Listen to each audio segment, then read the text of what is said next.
Am petrecut împreună câteva serii în care ne-am gândit la caracteristicile omului lui Dumnezeu și ciclul acela de lecții s-a numit Trebuie să fim.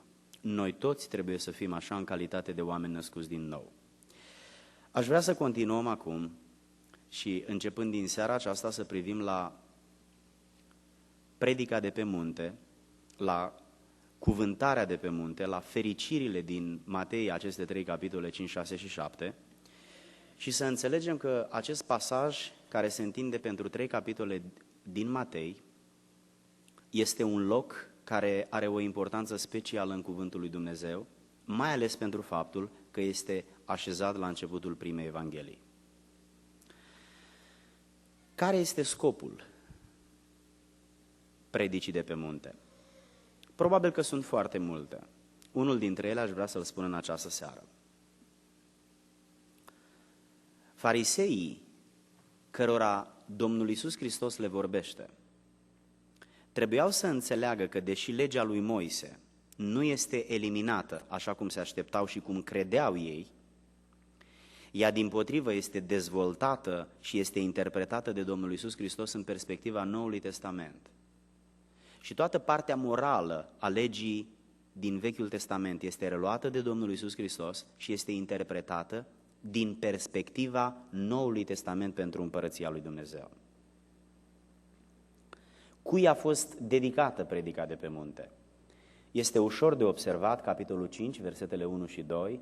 În primul rând, ea a fost dedicată ucenicilor. Cuvântul Domnului spune: când a văzut Iisus noroadele, s-a urcat pe munte și după ce a stat jos, ucenicii lui s-au apropiat de el. Apoi a început să vorbească și să-i învețe astfel. Pe cine? Pe ucenicii care s-au apropiat. În primul rând, predica de pe munte este dedicată ucenicilor Domnului. Ei au fost instruiți în spiritul scopului împărăției lui Dumnezeu, pentru ca să devină eficienți și să înțeleagă care este voia lui Dumnezeu cu omenirea de aici încolo. În al doilea rând, predica de pe munte a fost dedicată și mulțimilor care îl urmau pe Domnul Iisus Hristos. Capitolul 7, versetele 28 și 29 spun: după ce a sfârșit Iisus cuvântările acestea, noroadele au rămas uimite. Asta înseamnă că au auzit ce a spus Domnul Iisus Hristos. Sigur, în al treilea rând, predica de pe munte este dedicată tuturor cititorilor Bibliei din toate generațiile, inclusiv generației noastre de oameni născuți din nou, care îl urmăm pe Domnul și care înțelegem că predica de pe munte nu este un fel de al doilea decalog al Noului Testament, ci dimpotrivă, ea privește comportamentul și caracterul omului lui Dumnezeu. Aș vrea în această primă lecție să facem o introducere a acestor 3 capitole care însumează predica de pe munte și să ne aducem aminte, să avem proaspăt în minte ce teme tratează aceste 3 capitole Bibliei, pe care mai apoi, cu ajutorul lui Dumnezeu, în joile următoare, le vom dezbate puțin mai în amănunt. Observați, vă rog, că tema capitolului 5 este dreptatea. Tema capitolului 6 este închinarea și tema capitolului 7 este judecata. Marea problemă a generației de atunci, care era caracterizată de o vinovată superficialitate, era faptul că oamenii aceia erau preocupați de dreptate, de închinare și de judecată doar de formă, în forma exterioară a existenței lor. Timp în care neglijau caracterul, acesta era lucru pe care ei îl neglijau cel mai mult. Spuneam duminică și repet în această seară, spiritualitatea unei biserici se exprimă prin comportamentul ei, a unui individ, a unei familii. Adică nu poți fi spiritual timp în care nu ai caracter. Ori Domnul Iisus Hristos, prin predica de pe munte, țintește asupra comportamentului uman în toate detaliile lui, spunând cu alte cuvinte că omul lui Dumnezeu nu trebuie să se preocupe doar de partea exterioară a lucrurilor, timp în care în interior este dezordine, spirituală și morală.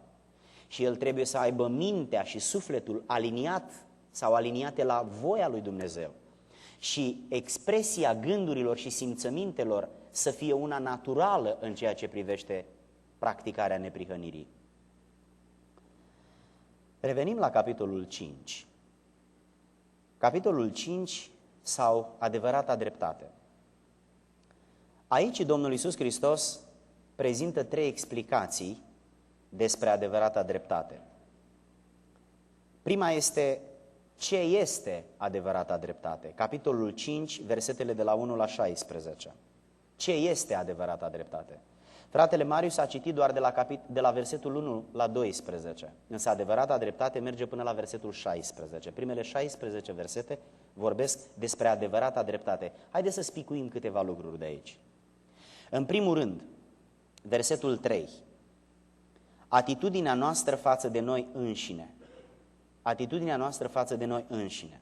Versetele de la 4 la 6. Atitudinea noastră față de păcatele noastre. Versetele de la 7 la 9. Atitudinea noastră față de Dumnezeu. Versetele de la 10 la 16. Atitudinea noastră față de lume. Aceasta este adevărata dreptate. Adevărata dreptate din interior, pe care o purtăm în conștiință, se exprimă, în primul rând, față de noi înșine, apoi față de vinovăția noastră pe care o conștientizăm în relația spirituală cu Dumnezeu, apoi față de Dumnezeu și apoi față de oamenii care ne înconjoară, fie ei buni sau răi. În al doilea rând, cum se obține adevărata dreptate? Această temă este tratată în versetele de la 17 la 20. Aici Domnul prezintă câteva gânduri. Primul, putem încerca să distrugem legea. Versetul 17, prima parte. Putem încerca să distrugem legea. Domnul Iisus ne asigură că nu face parte dintre intențiile și scopurile Lui, ci dimpotrivă, El a venit să împlinească legea în cele mai mici detalii.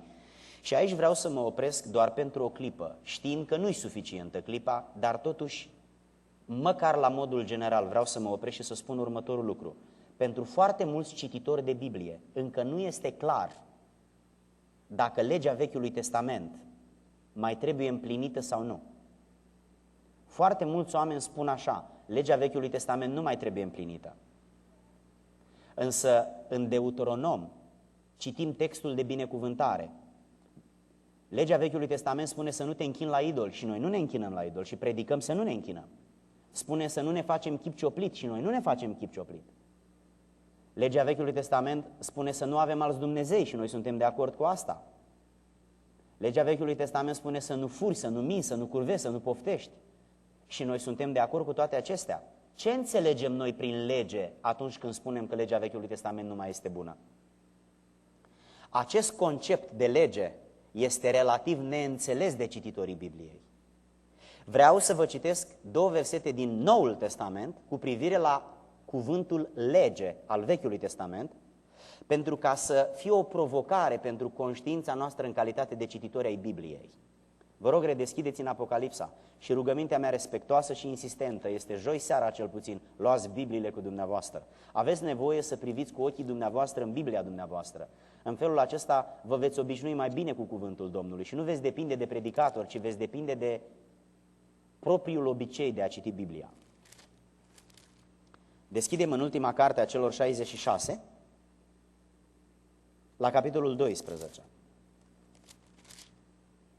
Și citim versetul 17. Balaurul mâniat pe femeie s-a dus să facă război cu rămășița seminției ei, care păzesc poruncile lui Dumnezeu și țin mărturia lui Iisus Hristos. Priviți acest moment escatologic, adică al sfârșitului, că Balaurul s-a dus să nimicească pe cei care păzesc poruncile lui Dumnezeu și țin mărturia lui Iisus Hristos. Se pare că în Noul Testament predicatorii accentuează foarte mult mărturia lui Iisus Hristos și neglijează puțin poruncile lui Dumnezeu ca unele care n-ar mai trebui împlinite. Dăm pagina și la capitolul 14, versetul 12, citim în continuare. Aici este răbdarea sfinților care păzesc poruncile lui Dumnezeu și țin credința lui Isus. Poruncile lui Dumnezeu și credința lui Isus. Observați ce asociere solidă este făcută între poruncile lui Dumnezeu și credința lui Isus. Ele două nu pot fi detașate. Nu există credință în Isus fără exprimarea acesteia prin împlinirea poruncilor. Adevărata credință în Isus Hristos se exprimă și se dovedește prin cunoașterea și împlinirea poruncilor lui Dumnezeu. În felul acesta dovedim credința noastră în Dumnezeu. Ioan ne învăța în Evanghelia sa și ne spunea, și dumneavoastră cunoașteți bine cuvântul acesta,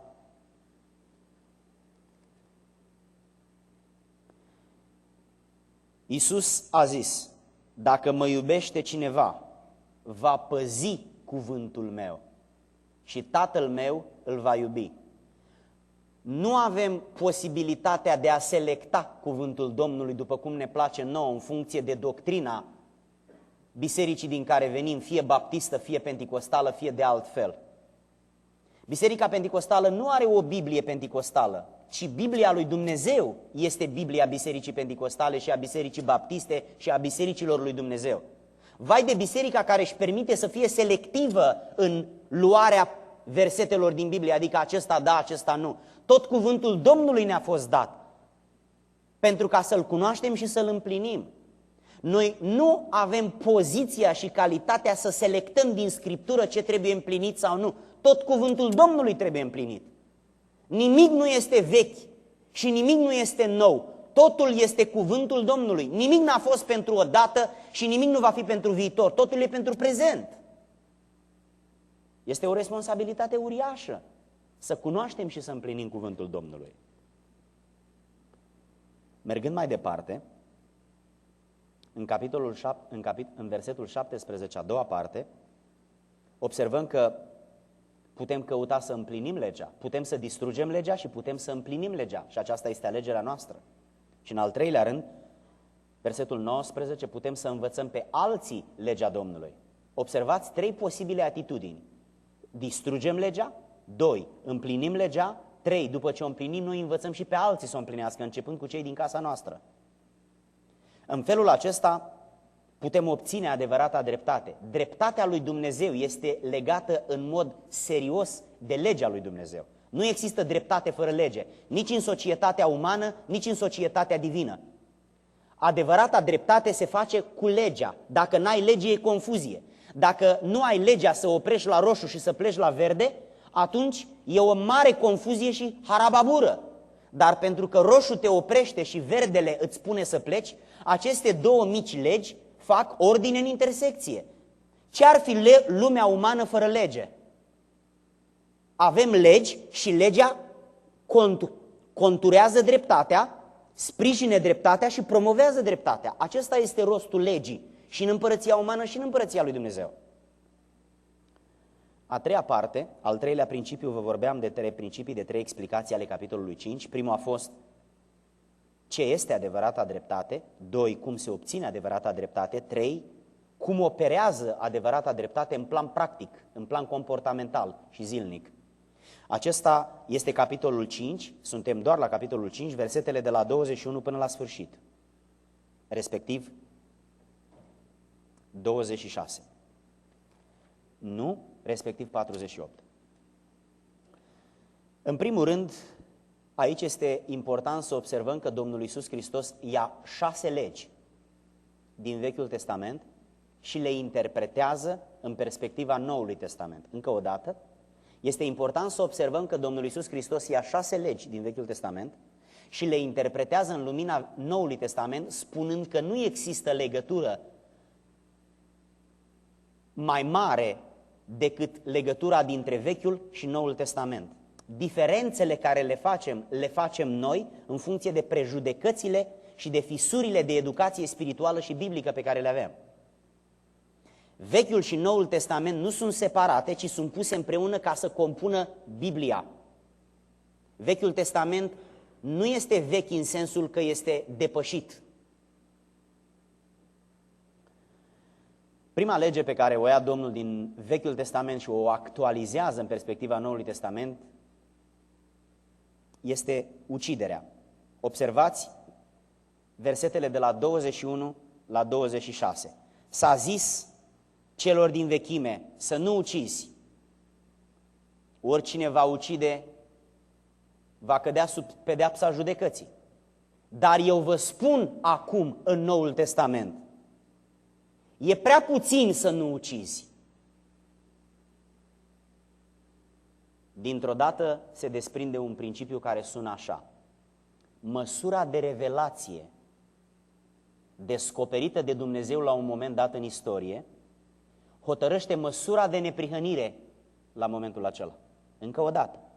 Măsura de revelație la un moment dat în istorie hotărăște măsura de neprihănire la momentul acela. Să dau câteva scurte exemple ca să devină limpede ce am spus. Dumnezeu îi spune lui Avram, du-te și ucide-ți copilul. Și Avram se duce. Întreb, de ce se duce?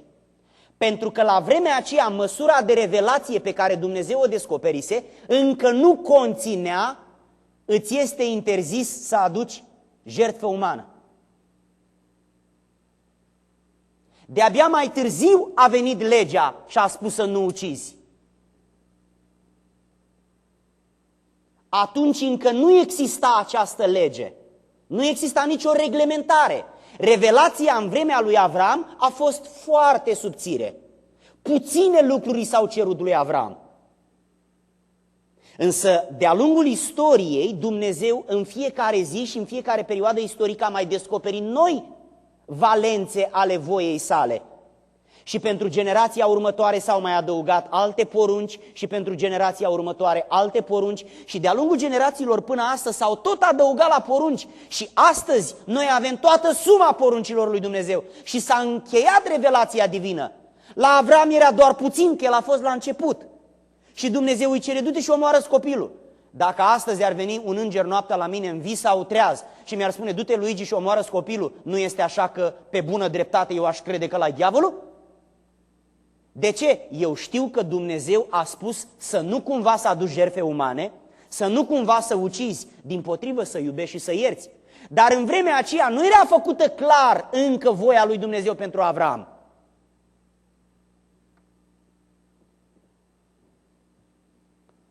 Uciderea,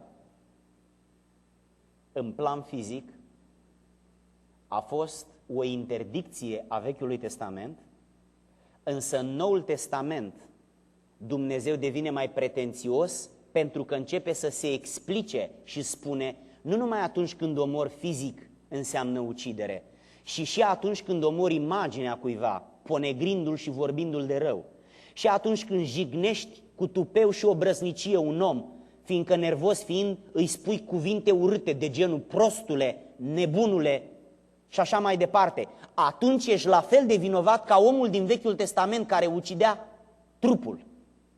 Uciderea în Noul Testament capătă valențe care ne obligă pe noi la mai mult decât a nu ucide trupul unui om, ci a nu-i ucide reputația, a nu-i ucide imaginea lui sau a familiei, a nu-i ucide profesionalismul, a nu-i ucide trecutul. Nu-i spune nimănui, prostule, că ești nervos, ești nepocăit, nu nervos.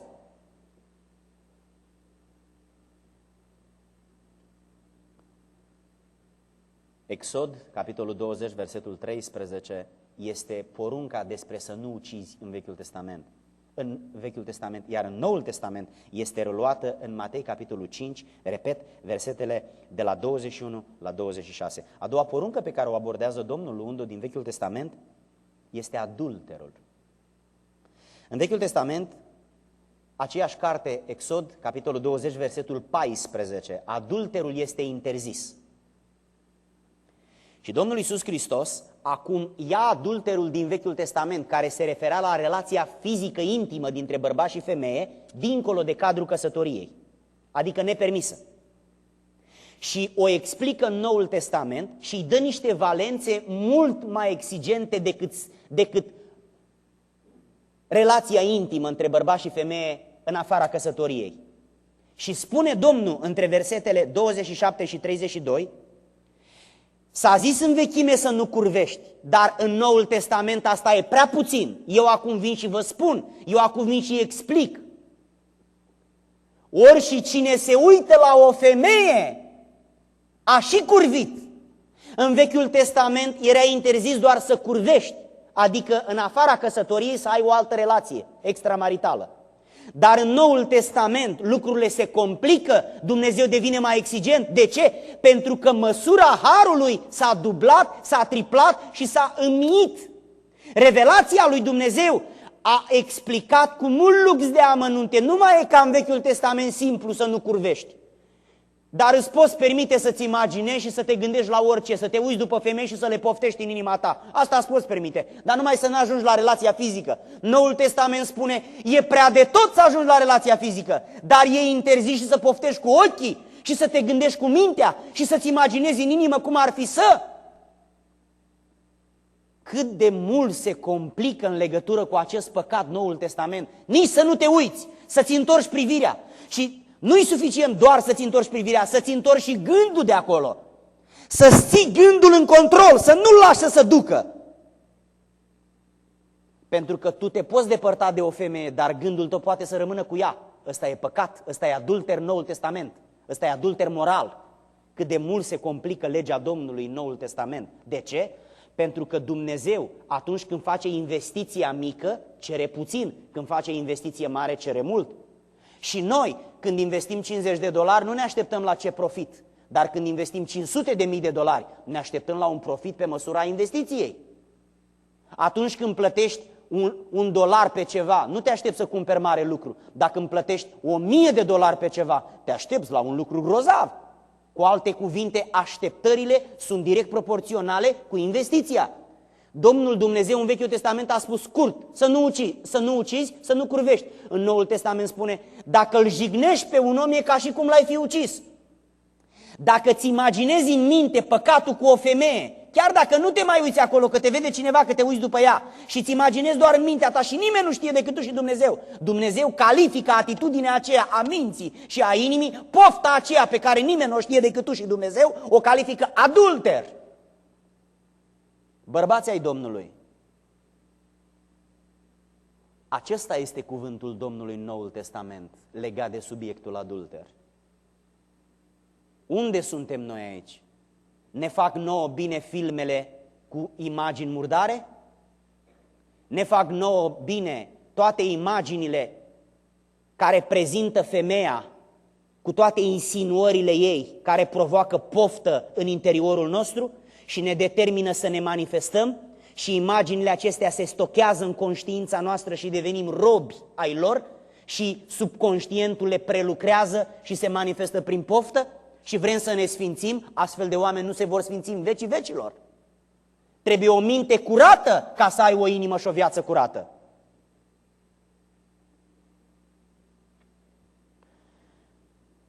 Statisticile spun că în Chicago, dintre 35 de oameni care mor într-o zi, unul este ucis. De asemenea, statisticile spun că păcatul sexual, păcatul adulterului, începe cu dorința omului din interior, iar dorința este alimentată de ce vede și de ce aude. Poți controla ce vezi, poți controla ce auzi. Nu asculta surse care te conduc la poftă. Nu privi la surse care generează patimă și nu te mai poți opri și din rău mergi în mai rău. Stăpânește-te la început, fugi de tot ce pare rău. Predica de pe munte este absolut indispensabilă pentru noi. Ea reglează comportamentul nostru. Nu-i suficient să venim la biserică, e important să venim la biserică, dar atunci când venim la biserică ne facem vulnerabili față de Dumnezeu care ne educă, care ne ridică, care ne maturizează. Când nu venim la biserică nu suntem vulnerabili pentru Dumnezeu, pentru că Evanghelia nu ajunge la noi. Când am intrat în biserică, prin cuvântul de predică în mod special, dintr-o dată devenim vulnerabili prin faptul că Evanghelia pătrunde în interiorul nostru și îl modifică. Al treilea păcat al Vechiului Testament pe care Biblia îl ia în Noul Testament și îl prelucrează în perspectiva acestuia este divorțul.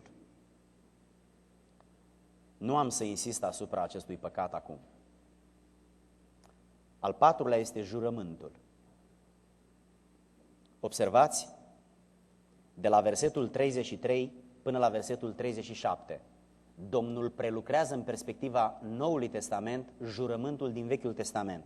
Spune Domnul, ați auzit că în vechime era interdicție să juri pe pământ, pe cer sau pe capul tău.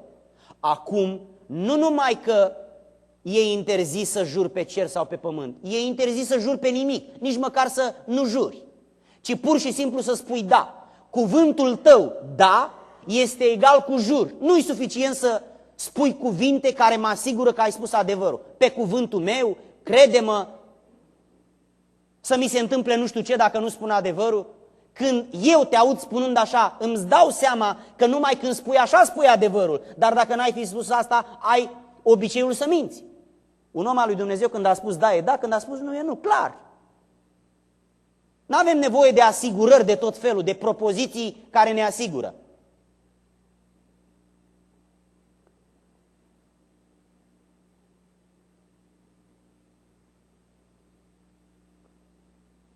A cincea poruncă care este preluată de predica de pe munte și este analizată în perspectiva Noului Testament este luarea revanșei. Aici este vorba de versetul 38 până la 42. Ați auzit că în vechime s-a zis, dacă cineva îți scoate ochiul drept, tu tot pe dreptul să-l scoți. Dacă ți-l scoate pe stângul, tu tot pe stângul să-l scoți.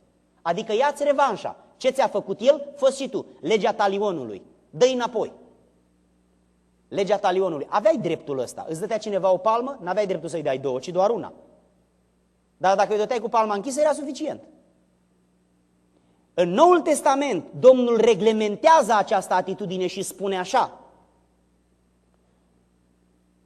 oricui te lovește peste obrazul drept, nu numai că să nu îl dai înapoi, dar tu să îl întorci pe stângul. Asta nu înseamnă neapărat că noi facem pe sfinții și rugăm pe cineva să ne dea bătaie ca să ne demonstrăm neprihănirea. Ci asta spune ce atitudine de om reținut trebuie să ai și nu cumva să-ți permiți să iei revanșa. Ia-ți revanșa când cineva se roagă mai mult decât tine. Ia-ți revanșa când cineva e punctual la biserică. Ia-ți revanșa când cineva postește o zi pe săptămână. Ia-ți revanșa când cineva iartă și iubește. Nu-ți lua revanșa când cineva bârfește și minte și lovește și strigă. Că nu-ți trebuie carte pentru asta. Dimpotrivă, cuvântul Domnului spune: oricine vrea să se judece cu tine, lasă-l în pace. Și aici există o propoziție câteodată dificil de interpretat. Dacă te silește cineva să mergi o milă de loc, tu să mergi două. De ce a implementat Domnul această afirmație? Ce legătură are mila de loc? Scumpii mei, în vremea aceea, Imperiul Roman, când a cucerit Israelul și a anexat Israelul la imperiu și l-a obligat să plătească tribut și să accepte dominația romană prin așezarea de guvernatori care erau ajutați de pichete militare care sprijineau guvernatorii și impuneau legile acestora care veneau de la Cezar, de la Roma. Atunci romanii au dat o lege pe care evreii erau obligați să o accepte fie că vor, fie că nu vor. Și legea era următoarea: orice roman care ducea o sarcină, o povară, o greutate în spate și întâlnea un evreu, avea dreptul să-l oblige pe evreu să-i ducă o mailă greutatea din spate. Evreul era obligat, prin faptul că era supus Imperiului Roman, să ia greutatea din spatele romanului și să o ducă o mailă, atât, o milă de loc. Era obligat. Și Domnul acum vine la acești evrei care erau umiliți. Imaginați-vă că eu mergeam fuga la un doctor că mi s-a îmbolnăvit copilul și vreau să-mi dea niște ceaiuri, niște leacuri ale vremii. Și mă întâlneam cu un roman care ducea un stâlp, un lemn mare sau, mă rog, ducea ceva. Și ăsta îmi spune, hei, unde te duci, rabinuțule, ia vină încoace, ia ăsta și du-l o mailă. Și eu eram obligat să-mi neglijez interesul meu și copilul meu care era pe moarte și să duc greutatea 1 milă. Asta înseamnă 1 kilometru și 3 sferturi. Imaginați-vă ce umilință. Unde te prindea un roman, te punea să-i duci greutatea pe care o căra în spate. Ce umilință teribilă. Imaginați-vă dacă noi, emigranții români, am fi obligați atunci când un cetățean american ne întâlnește pe stradă, ne obligă să-i dăm $1 și noi suntem obligați să-i dăm. Sau ne obligă să îi ștergem geamurile. Sau, mă rog, așa, dau niște exemple, poate puierile. Dar vreau numai să actualizăm ce umilitor era în vremea aceea să împlinești legea aceasta. Și Iisus spune, romanii vă obligă 1 milă să le duceți greutatea. Fiți atenți ce vă spune Iisus Hristos, voi să o duceți 2. Cum să-L iubești pe Iisus? Păi în loc să-i nimicești pe romanii ăștia, să ne lase în pace și să nu mai fim obligați să le ducem greutatea 1 milă, tu care ne iubești și te crezi împăratul nostru, crezi că ne faci bine dacă ne dublezi amarul și umilința?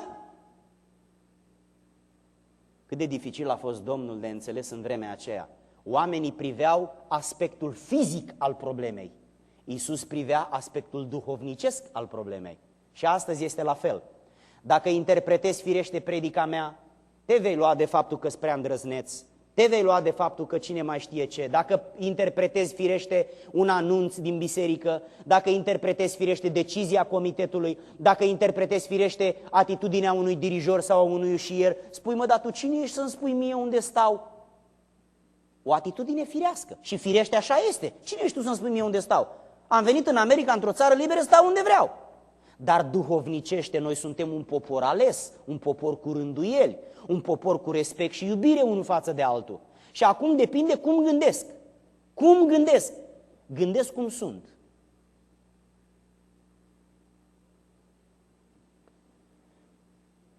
Luarea revanșei. Domnul Iisus Hristos spune, nu numai să nu-ți iei revanșa, dar să faci mai mult decât te obligă și te umilește omul acela, pentru ca tu să demonstrezi prin atitudinea ta că vii dintr-o altă împărăție, ai alte legi și ai un alt stăpân. Ultima dintre cele 6 porunci pe care Domnul le ia din Vechiul Testament și le oferă în Noul Testament perspectiva acestuia este iubirea vrășmașilor. Versetele 43 la 48. Ați auzit că s-a zis să iubești pe aproapele tău și să urăști pe vrăjmașul tău. Așa s-a zis în vechime. Îți e prieten? Îmbrățișează-l. Ți este dușman? Spui, ia pleacă-mă de aici până nu încurci. Dar eu vă spun, iubiți pe vrăjmași, nu-i urâți. Iubiți pe vrăjmași, nu-i urâți. Nu vă iubiți doar prietenii, iubiți-vă și vrăjmașii. Vrăjmașii? Da. Trebuie să recunoaștem că în mod biologic, în mod omenesc, noi ne iubim prietenii. De asemenea, trebuie să recunoaștem că omenește, noi suntem tentați să ne urâm vrăjmași. Dar dacă suntem duhovnicești, ne impunem și cerem ajutorul Domnului, pentru ca și față de vrăjmași să avem o atitudine de respect, de iubire și de îngăduință. Adică să nu ne punem la mintea Lui, să nu ne răzbunăm și să nu-i facem cum ne-a făcut El nouă, ci dimpotrivă, noi să-i dovedim bunătate timp în care El e rău cu noi. Sigur că El firește spune, bă, da, slabiul ăsta, stai să-i mai dau una, că și așa nu se pricepe să-mi răspundă cu aceeași monedă. El te crede slab, dacă nu cumva altfel. Dar de fapt tu ești duhovnicesc atunci. Până vine Iisus, pierzi, dar când vine Iisus câștigi. De fapt, când vrei să câștigi? De fapt, ce vrei să câștigi, viața aceasta sau pe cealaltă? Pe amândouă nu se poate. Capitolul 6 are o altă temă, adevărata închinare. Tot capitolul 6 vorbește despre închinare. Aici Domnul nu mai ia 6 lucruri pe care să le explice, ci ia doar 3. Observați-le, vă rog. 3, ba chiar 4. Primul, dărnicia noastră, versetele de la 1 la 4. Priviți, vă rog, în Biblia dumneavoastră, capitolul 6 din Matei. Versetele de la 1 la 4 vorbesc despre dărnicie. Versetele de la 5 la 15 vorbesc despre a doua temă, despre rugăciune. Dărnicia înseamnă închinare. Rugăciunea înseamnă închinare. Postul înseamnă închinare. Versetele de la 16 la 18. Observați, vă rog, că al 6-lea capitol din Matei ne prezintă felul în care noi ar trebui să ne închinăm lui Dumnezeu și acest fel prin care ne închinăm devine comportamentul nostru față de Dumnezeu. Adică exprimăm închinarea prin comportament. Expresia comportamentului definește caracterul. Omul lui Dumnezeu trebuie să aibă un caracter duhovnicesc, iar acest caracter duhovnicesc se exprimă printr-un comportament duhovnicesc. Asta înseamnă că omul lui Dumnezeu se va închina prin dărnicie, se va închina prin rugăciune, se va închina prin post. Când este vorba de rugăciune, observați că Domnul specifică puțin câte ceva. Versetele 7 și 8. În primul rând trebuie să ne rugăm cu sinceritate. Asta nu este chiar simplu și dumneavoastră știți ce spun. Versetele de la 9 la 13. Trebuie să ne rugăm după voia lui Dumnezeu. Și dumneavoastră și eu avem cunoscuți care zic, dacă vin la adunare și mă rog să-mi dea o mașină, îmi dă? Așa gândesc oamenii. După voia lui Dumnezeu trebuie să ne rugăm. Apoi, de la 16 la 18, Biblia ne spune să ne rugăm într-un spirit de iertare a celorlalți oameni. Biblia ne spune să ne rugăm în spiritul de a ierta pe oameni. Adică atunci când noi ne rugăm lui Dumnezeu să ne ierte, trebuie să ne amintim că mai întâi trebuie să facem noi primul pas și să iertăm pe oamenii care ne-au greșit. Postul nostru este un al treilea fel în care ne închinăm. Câteva lucruri despre bogăție, pentru că întotdeauna Biblia vorbește foarte mult despre bani, foarte mult despre bogăție. Despre bogăție, despre mândrie și despre adulter, aceste trei păcate universale, Biblia vorbește foarte mult. De ce? Pentru că omul la nimic nu este mai predispus decât la aceste trei păcate. Lăcomia, mândria și adulterul.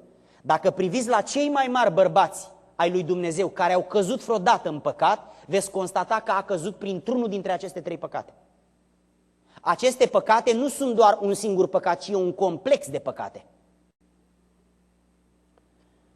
De la 19 la 34, în capitolul 6, Domnul vorbește despre folosirea bogăției și spune așa, versetele de la 19 la 24, despre riscul înrobirii bogăției. Domnul nu vorbește împotriva bogăției, vorbește împotriva atitudinii de înrobire față de mine. Adică e bine să am bani, dar să nu mă domine banii pe mine, să nu fiu robul lor, ci să-i cheltui cu discernământ și să-i administrez ținând cont și de stăpânul meu care mi-a dat și de nevoile lucrării lui în care sunt implicat.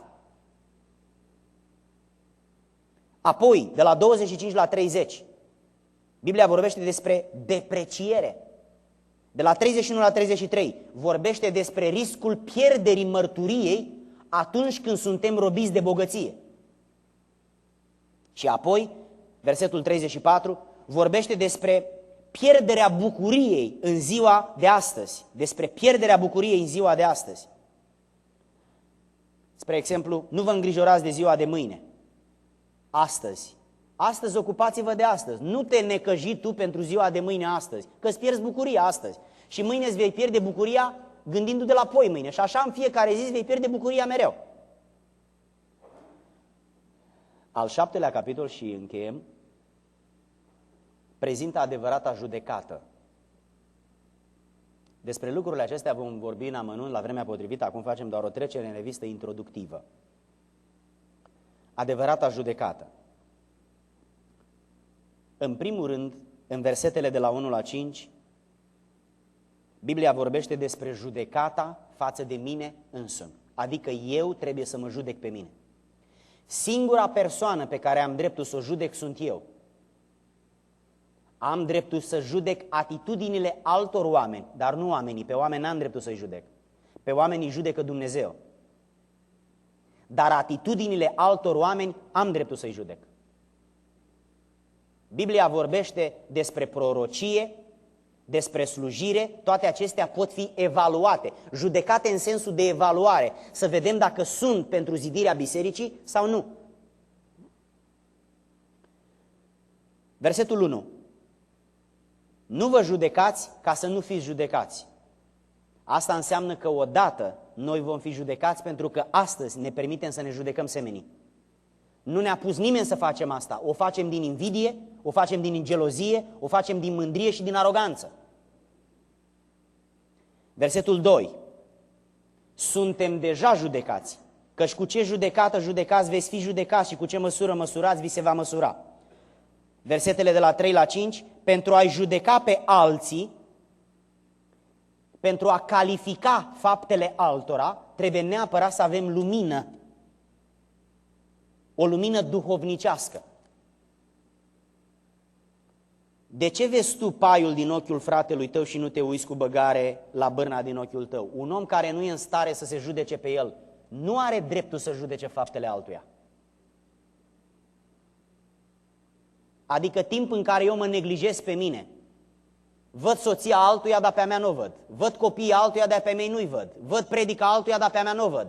Văd slujirea altuia, dar pe a mea nu o văd. Tot timpul sunt concentrat la alții, timp în care pe mine mă îndreptățesc mereu. Eu întotdeauna am dreptate.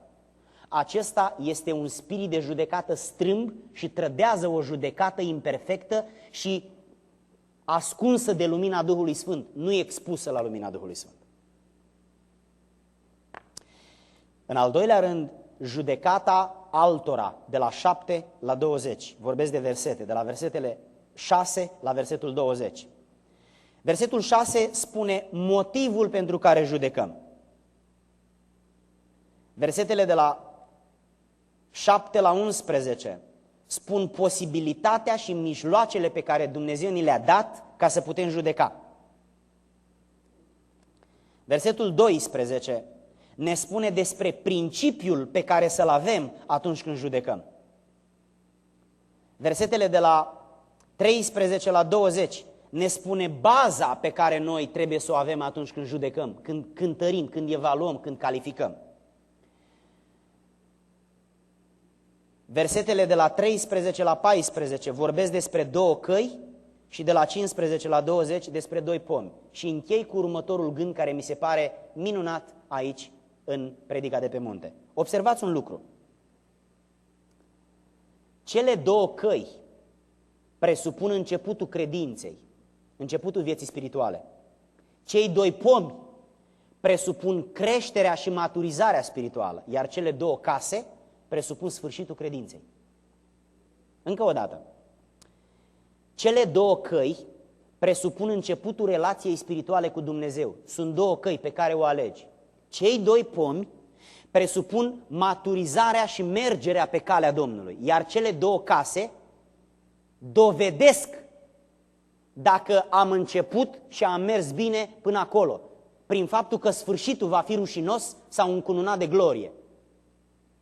Adică, Biblia spune, sunt două case și te uiți la ele, sunt la fel. Au amândouă aceleași camere, amândouă aceleași ferestre și uși, aceeași culoare, sunt identice.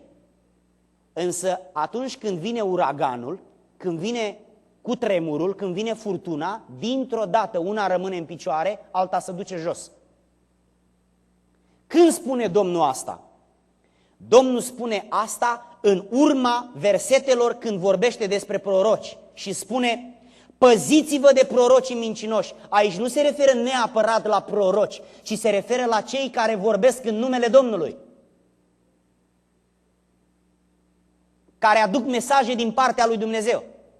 Poți să aduci mesaje din partea lui Dumnezeu printr-o cântare prin care te inspiră Duhul Sfânt, printr-o predică inspirată de Duhul Sfânt, printr-o prorocie, printr-o vedenie, printr-o descoperire de altfel. Și Biblia spune: păziți-vă de oamenii aceia. Oamenii aceștia contribuie la clădirea pe care noi o facem. Cei mai mulți oameni din adunare își clădesc credința în Iisus pe spusele predicatorilor. Este adevărat, frați și surori, vă rog să acceptați ce spun.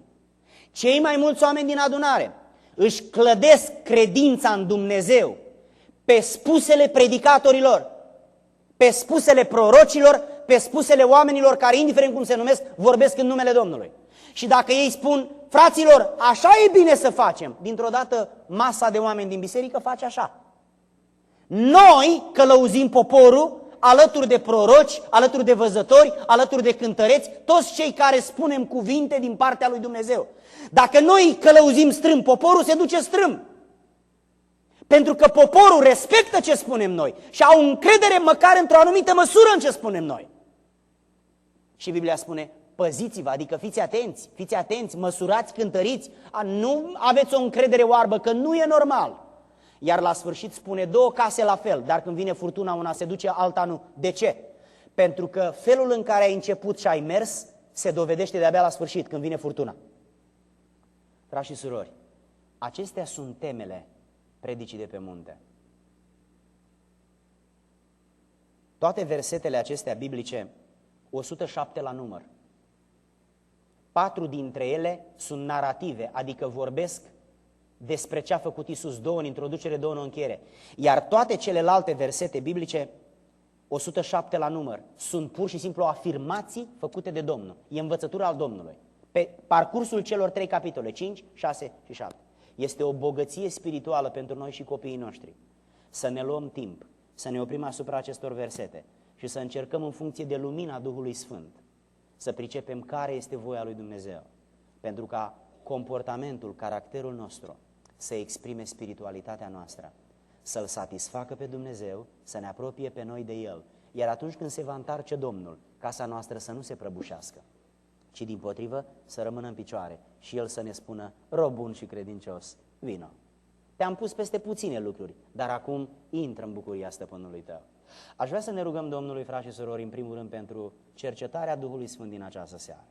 Apoi să ne rugăm pentru perioada aceasta de timp când vom expune lecții biblice din predica de pe munte.